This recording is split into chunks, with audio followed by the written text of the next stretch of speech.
नमस्कार दोस्तों, स्वागत है आप सभी का आज के मुख्य समाचार में। तो चलिए जानते हैं दिन भर की 25 बड़ी खबरों को फटाफट अंदाज में। पर आगे बढ़ने से पहले वीडियो को लाइक और चैनल को जरूर सब्सक्राइब करें, साथ में लगे नोटिफिकेशन को ऑन करें। चलिए वीडियो स्टार्ट करते हैं। जी हाँ, आपको बता दें कि त्रिपुरा में चुनावी बिगुल बज चुका है। विभिन्न पार्टियां अपनी अपनी तैयारियों में लगी हुई है। भाजपा और कांग्रेस ने कई सीटों पर अपने उम्मीदवारों का ऐलान भी कर दिए हैं। भारतीय जनता पार्टी ने त्रिपुरा की 55 विधानसभा सीटों पर उम्मीदवारों की घोषणा कर दी है। रविवार को भाजपा ने राजधानी वाली सीट अगरतला पर भी अपने उम्मीदवार का ऐलान किए हैं। अगरतला सीट से भाजपा ने पपिया दत्ता को उम्मीदवार बनाए हैं। इससे पहले शनिवार को भाजपा ने 54 सीटों पर अपने प्रत्याशी का ऐलान किए थे। जी हाँ, आपको बता दें कि इस साल मई में कर्नाटक में विधानसभा चुनाव होने अभी यहाँ भारतीय जनता पार्टी सत्ता में है।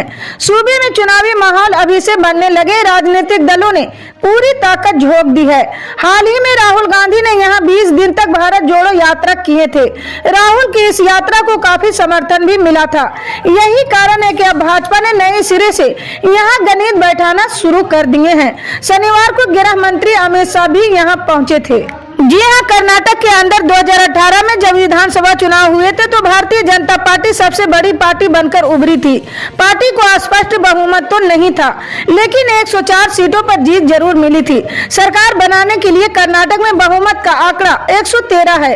राज्य में कांग्रेस और जेडीएस ने गठबंधन करके सरकार बनाई। हालांकि बाद में दोनों पार्टियों के कई विधायकों ने पाला बदल लिया था। इन विधायकों की मदद से भाजपा ने सरकार बनाई। बीएस येदियुरप्पा राज्य के मुख्यमंत्री बने, लेकिन 2021 में भाजपा नेतृत्व ने उनकी जगह बसवराज बोम्मई को सीएम बना दिए। कहा जाता है कि बोम्मई को येदियुरप्पा की सलाह पर ही सीएम बनाया गया। हालांकि उसके बाद से येदियुरप्पा जरूर धीरे धीरे साइड लाइन चले गए। कर्नाटक में येदियुरप्पा की पकड़ काफी मजबूत मानी जाती है। खास तौर पर लिंगायत समुदाय में उन्हें काफी पसंद किया जाता है। जी हाँ, आपको बता दें कि कांग्रेस नेता राहुल गांधी ने रविवार को अपने भारत जोड़ो यात्रा के तहत श्रीनगर में लाल चौक के ऐतिहासिक घंटा घर पर कड़ी सुरक्षा के बीच राष्ट्र ध्वज फहराए थे। तिरंगा फहराने के लिए घंटा घर की ओर रवाना होने से पहले राहुल ने सोनावर में यात्रा से 30 मिनट का विश्राम लिए और प्रदेश कांग्रेस कमेटी के मौलाना आजाद रोड स्थित मुख्यालय पहुंचे हैं। जी हाँ, लाल चौक पर राष्ट्र ध्वज फहराने के दौरान राहुल की बहन और कांग्रेस महासचिव प्रियंका गांधी वाड्रा तथा पार्टी जम्मू कश्मीर इकाई के नेता वहां मौजूद थे। 10 मिनट के इस कार्यक्रम के लिए सुरक्षा व्यवस्था बेहद पुख्ता थी। जी हाँ, आपको बता दें कि समाजवादी पार्टी की राष्ट्रीय कार्यकारिणी का ऐलान हो गया। लोकसभा चुनाव 2024 से पहले तैयारियां शुरू करने के लिए बड़े स्तर पर नेतृत्वकर्ताओं और कार्यकर्ताओं को काफी समय से इसका इंतजार था। इस लिस्ट के सामने आने से सबसे ज्यादा खुशी शिवपाल सिंह यादव और स्वामी प्रसाद मौर्य के समर्थकों को हुई है। कार्यकारिणी में अखिलेश यादव को राष्ट्रीय अध्यक्ष मनोनीत किया गया है।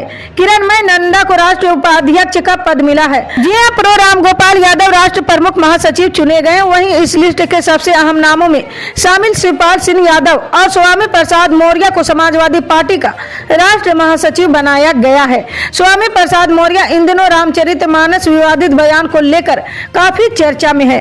जी हाँ, वहीं शिवपाल यादव ने अखिलेश यादव की पत्नी डिंपल यादव को मैनपुरी लोकसभा सीट जिताने में अहम भूमिका निभाई थी। जी हाँ, आपको बता दें कि केंद्र गृह मंत्री अमित शाह हरियाणा के सोनीपत जिले के गोहाना सब्जी मंडी में जन उत्थान रैली प्रस्तावित थी।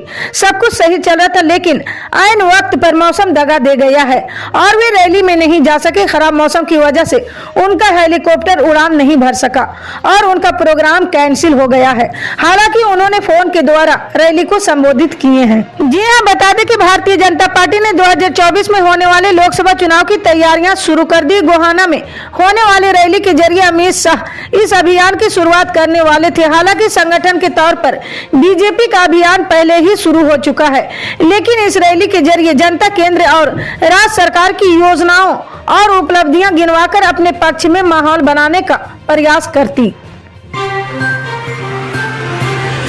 जी हाँ, आपको बता दें कि न्यायाधीशों की नियुक्ति के लिए कॉलेजियम प्रणाली पर केंद्र और न्यायपालिका का टकराव खत्म होने का नाम नहीं ले रही है। सुप्रीम कोर्ट के पूर्व न्यायाधीशों ने कॉलेजियम प्रणाली के खिलाफ टिप्पणियों के लिए कानून मंत्री किरेन रिजिजू की तीखी आलोचना की है।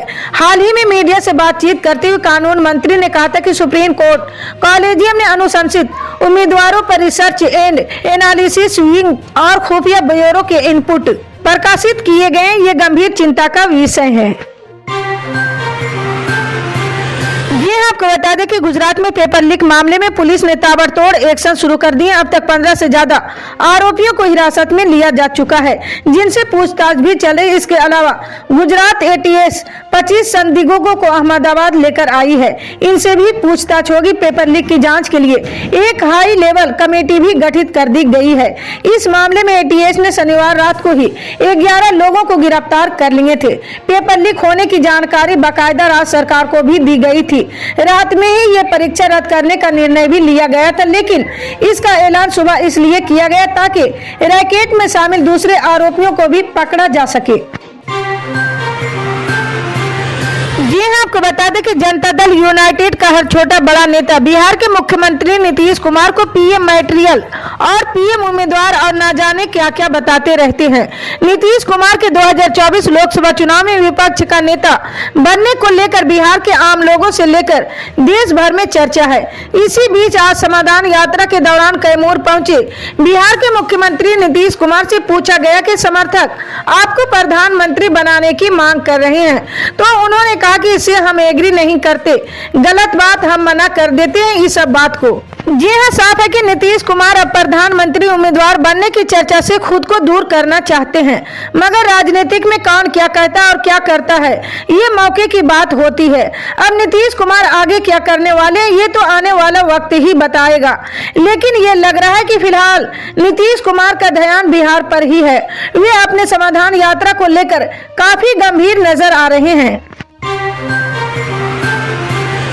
जी हाँ, आपको बता दें कि राष्ट्रीय राजधानी के कुछ हिस्सों में रविवार को हल्की बारिश हुई थी तथा न्यूनतम तापमान 6.4 डिग्री दर्ज किया गया था, जो सामान्य से 3 डिग्री कम है।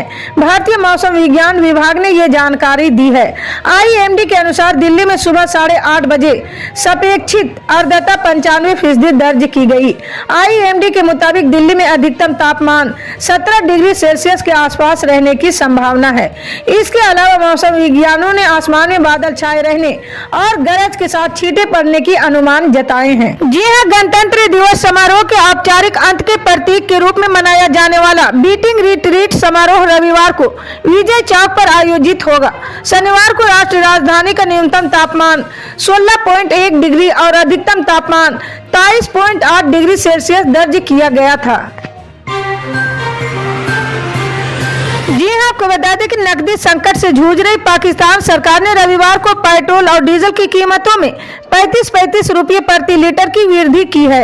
इससे देश में पहले से ही महंगाई से जूझ रही जनता को और तेज झटका लगा है। वित्त मंत्री इसाक डार ने रविवार सुबह टीवी पर जनता को संबोधित करते हुए ये घोषणा की है। इससे पहले देश में पेट्रोल और डीजल की कीमतों में बदलाव प्रत्येक पखवाड़े में महीने की पहली और 16 तारीख को किया जाता था। जी हाँ, वित्त मंत्री इसाक डार ने कहा, हमने पेट्रोल और डीजल की कीमतों में 35 रुपये प्रति लीटर की वृद्धि करने का फैसला किया। केरोसिन तेल और हल्की डीजल तेल की कीमतों में भी 18 रुपये प्रति लीटर की वृद्धि हुई।